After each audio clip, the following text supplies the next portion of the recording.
இன்றைய நாளில் தொண்டு நிறுவனங்களை நடத்துகின்ற நபர்களுக்காக ஜெபிப்போம். தாயும் தந்தையுமான இறைவா, தன்னலத்தை துறந்து பொது நலத்தோடு மற்றவரின் தேவைகளில் உடனிருக்கும் வண்ணமாக பல்வேறு தொண்டு நிறுவனங்களை நடத்துகிற அனைவரையும் உமது பாதம் அர்ப்பணிக்கின்றோம். இந்த நிறுவனத்தை நடத்துவதற்கான ஆற்றலையும் பொருளாதார உதவியையும் செய்தருளும்.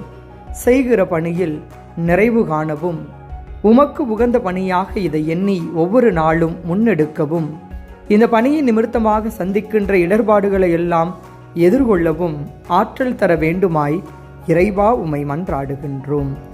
விண்ணுலகில் இருக்கின்ற எங்கள் தந்தையே, உமது பெயர் தூயது என போற்றப் பெறுக. உமது ஆட்சி வருக. உமது திருவுளம் விண்ணுலகில் நிறைவேறுவது போல மண்ணுலகிலும் நிறைவேறுக. எங்கள் அன்றாட உணவை இன்று எங்களுக்கு தாரும்.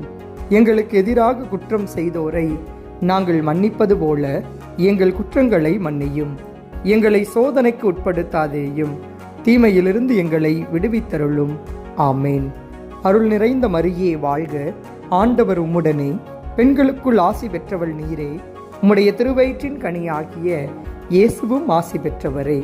புனித மரியே, இறைவனின் தாயே, பாவிகளாய் இருக்கிற எங்களுக்காக இப்பொழுதும் எங்கள் இறப்பின் வேளையிலும் வேண்டிக் கொள்ளும். ஆமேன்.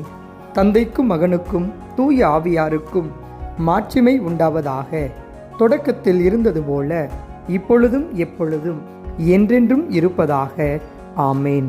தந்தை, மகன், தூய ஆவியின் பெயராலே. ஆமேன்.